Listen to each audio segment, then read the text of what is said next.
Tomás Osillas es analista político también del área económica, es nuestro segundo invitado la tarde de este martes 22 de febrero. Estamos hablando de temas que le interesan al ciudadano, de la economía, del transporte público, de realidades que día a día el ciudadano tiene que enfrentar, y una de esas realidades en el área económica es ver en redes sociales que Venezuela se arregló.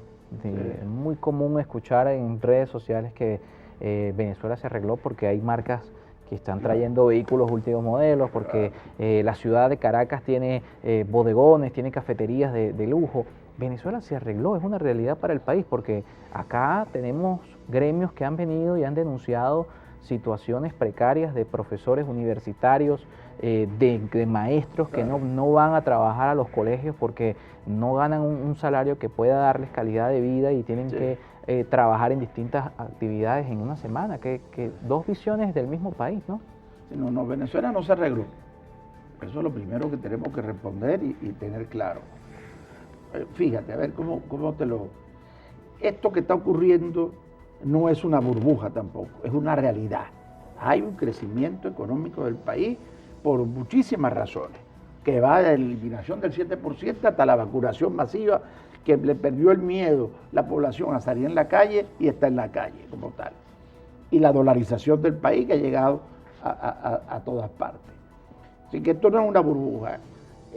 No depende del gobierno, que ese es otro tema que a veces decimos, no, bueno, quienes no quieren aceptar nada de este gobierno dicen, yo no le voy a aceptar nada a este gobierno, ni siquiera que mejore el tema económico. Esto no depende del gobierno, el precio del petróleo, una cantidad de decisiones que se están dando. Tercero, no se han tomado medidas sólidas. Por eso la economía es así, ¿entiendes? Eso. Una población muy grande sin sueldo, o sea, sin calidad de vida, y una cantidad de empleados públicos, 6 millones, sin tener unas condiciones de vida porque no pueden tener ingresos, porque el Estado se le acabó el dinero. Me explico. El proceso de crecimiento de Venezuela y de apertura no permite que todos los venezolanos disfruten, lamentablemente.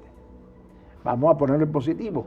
¿Qué hace falta para que todo el venezolano disfrute de lo que estamos viviendo en Venezuela? Tienes que trancar las importaciones primero, de productos importados que llegan a precio menor por aranceles que el gobierno le ha dado, para dar la sensación del país más abastecido de América Latina. Eso es una falacia por completo. Y tiene la industria nacional capacidad para surtir yo no entiendo un socialismo, la demanda.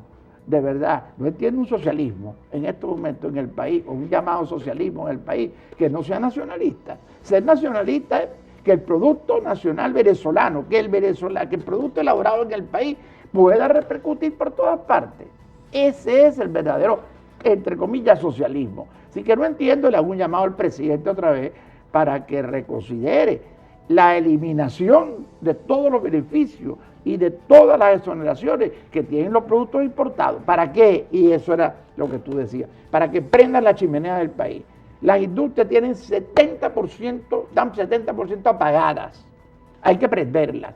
Ese empleo, ese prendido de las industrias, ese producto nacional, esa agricultura funcionando, va a hacer que el empleo crezca. El empleo. Y ahí es donde va a tener unas mejores condiciones de vida. Como el Estado no tiene para pagarle a los 6 millones en la administración pública, tiene que soltarlo, tiene que reducir la administración pública. No puede seguir teniendo empleados que no tengan unas condiciones. No tiene dinero para pagarlo y no lo quiere soltar. Déjalo que vayan al sector privado, que poco a poco los irá tomando. Y además de eso tiene que soltar las empresas del Estado, porque el Estado no puede pagarle al funcionario público que está en las empresas del Estado. Entonces, ¿a dónde voy con esto? Hay que seguir tomando medidas sólidas de apertura. ¿Para qué? Para que el venezolano a pie sienta realmente un beneficio. Claro que ha mejorado algo. Ha mejorado algo. Mire, el 65% de los venezolanos tienen más de un ingreso. El proceso de dolarización ha llegado a muchos niveles, hasta los mercados o hasta las personas de los sectores más alejados o de menos recursos. Pero no es suficiente. ¿Quiénes ganamos? ¿Quiénes ganamos? Se lo quiero preguntar aquí en la cámara de televisión. ¿Quiénes ganamos lo suficiente para el momento que vivimos hoy en día? Esa es la mejor pregunta. Ni la persona que necesita 100, 200, 300 dólares, ni quienes pueden tener un poco más de ingresos. Eso es responsabilidad del Ejecutivo, que ha venido llevando la economía a trancazo. El presidente que está entre dos posiciones, los ideológicos por aquí, los doctrinarios, y además de eso por este lado los pragmáticos. Fíjate lo que acaba de pasar con la ley de impuestos, ¿Cómo, para llamarla de alguna manera. ¿Cómo puede tener impacto esa Sale ley de en la esta Asamblea realidad? Nacional. Se niegan los ministros pragmáticos, que son Tarela, Isami, el ministro de Agricultura, Castro Soteldo, todo ese grupo que está empujando a la reforma económica, no quiso hacer esa ley, la hicieron unos diputados ideológicos y doctrinarios. Ahí está el presidente de la República en el medio de los dos. Que todavía estamos a la espera de que salga la Gaceta, por cierto. País, al mundo entero, después de haber regulado precios, controlado precios, tomar todo, absolutamente el control de todo. ¿Cómo le dice ahora al venezolano? Mire, ahora hemos cambiado. Como presidente, usted cambió. Si usted no ha cambiado, usted sigue hablando de socialismo y que el Estado tiene la responsabilidad de todo. Entonces, ese es el gran dilema, la gran contradicción, el gran enigma que tiene el presidente. Yo diría, para ser más claro y darte más noticioso el tema, te lo doy en primicia. El presidente de la República y el Ejecutivo Nacional están moviendo piezas, están en Washington conversando sobre la posibilidad de renegociar la deuda externa de Venezuela. Primicia que te doy hoy. ¿Tú sabes lo que significa eso? ¿Tú sabes la apertura que significa para el presidente de la República, que después de haber criticado el Fondo Monetario Internacional, que después de haber dicho que no va a recibir ningún préstamo internacional, esté poniendo las condiciones para que a finales de año a lo mejor nosotros recibamos un préstamo de 5, que nos corresponde por ser miembro de cualquiera de los organismos, o de 20.000 millones de dólares para pagar nuestra deuda externa? Significa un cambio completo de la orientación del presidente. ¿Cómo me volteo y se lo vendo a mis socialistas que están detrás, ideológicos, que les dije que el Estado tenía que tener el control de todos los temas? Esa es la contradicción que el país vive. Y en ese sentido, no tenemos un país mejor, que fue tu pregunta, la palabra exacta no la tengo ahora, ¿cómo fue que me preguntaste? ¿Tenemos un país mejor? Había una palabra. Venezuela que se arregló. Exacto, se arregló esto. Diferente. No, esto no se arregló. Y si yo tuviera que hacer una campaña política, si tú fueras político, yo diría, esto no se arregló, presidente.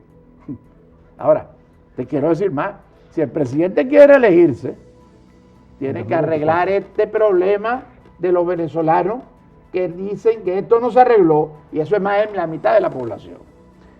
¿Y cómo las medidas, hablando de medidas que no logran un equilibrio en la economía, cómo puede impactar, mejor dicho, esta reforma a la ley de impuestos a grandes transacciones financieras que plantea, entre otras cosas, lo ha dicho quienes la están proponiendo, retomar el valor del bolívar, aumentar la recaudación del Estado y, por supuesto, retomar la normalidad fiscal en este sentido, pero que también plantea colocar un impuesto que puede ir del 2% al 20% a transacciones en divisas y en criptomonedas, donde hoy circula, lo veíamos casualmente hoy en la revisión de las informaciones, el 50% del comercio, según el Observatorio Venezolano Financiero, hoy se transa en divisas.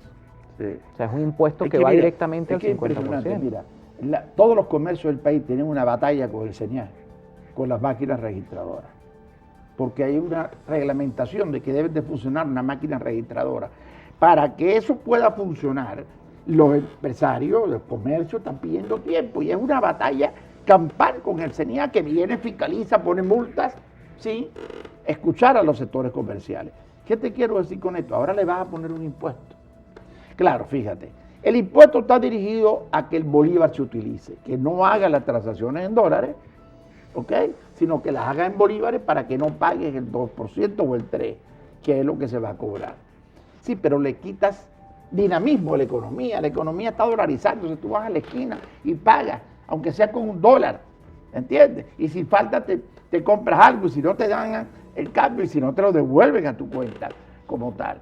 O sea, hay una dinamización de la economía que esto lo frena. La medida es inoportuna, viene al otro día bruscamente, sorpresiva y trasnochada, de una decisión de la más importante que toma el presidente en los últimos meses, que fue la reducción del encaje legal.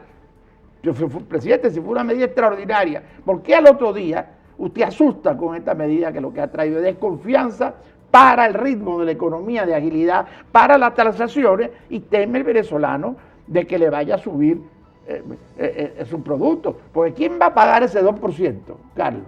Y se lo digo a todos los venezolanos, lamentablemente. ¿Quién lo va a pagar? El empresario. El empresario hace así, se lo traslada el producto, como tiene que hacerlo, perdóname, eso no es especulación.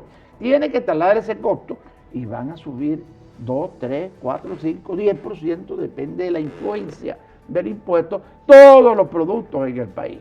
Ni porque traigan un ejército para controlar los precios, lo van a poder controlar. Entonces, es un momento que no tenía que venir.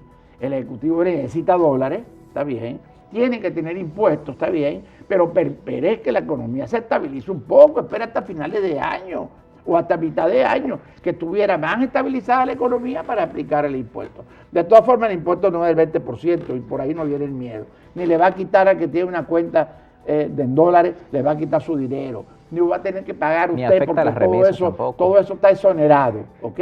Las redes sociales a veces dicen algo que altera a la población.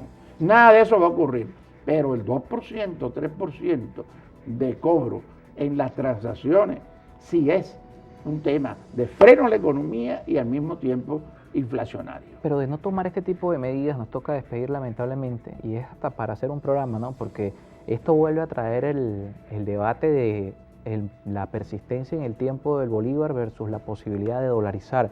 En este mismo sentido, donde el dólar hoy representa una parte importante de la circulación de intercambio en nuestro país. Pero ¿cómo entonces hacer para que el bolívar tenga el valor que merece por ser la moneda de curso legal de nuestro país frente a esta realidad? Está buena la pregunta, Carlos. Ahí te diría la medida. Hay que aceptar que el país está dolarizado. Aunque no lo pusiera a hacer por decreto. ¿Por qué no se puede hacer por decreto? Porque el Estado no tiene para pagarse a 6 millones de empleados públicos. Entonces no puede decretar la dolarización del país. Por eso se ha hecho de esa manera. Pero yo te diría que esta situación de impuestos a las transacciones frena el tema económico y complica la economía que se estaba regularizando y estaba mejorando, y requiere una rectificación del presidente. Fíjate, el decreto no ha salido, a lo mejor no lo puede, o la ley no ha salido, a lo mejor no la puede corregir porque está aprobada por la Asamblea.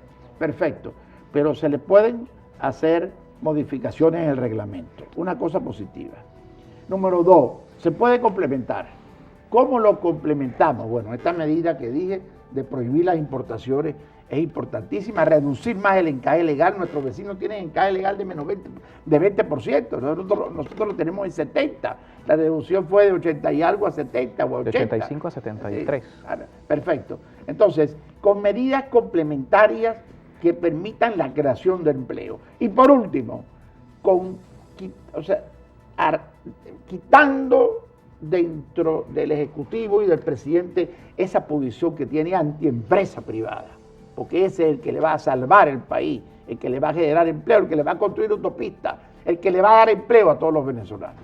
Nos toca despedir. Todo un tema que podríamos abordar en un espacio completo, esta realidad de propuestas que se pueden hacer para incentivar el uso del bolívar y por supuesto para mejorar las condiciones económicas de Venezuela. Muchísimas gracias por acompañarnos. Tomás Osías estuvo con nosotros, analista político y también del área económica. Nosotros nos toca despedir, será hasta mañana nuevamente. Recuerden que estamos disponibles en las redes sociales, @El Contexto Episodio, @Carlos Peñalosa, y también el canal de YouTube Carlos Peñalosa en Contexto.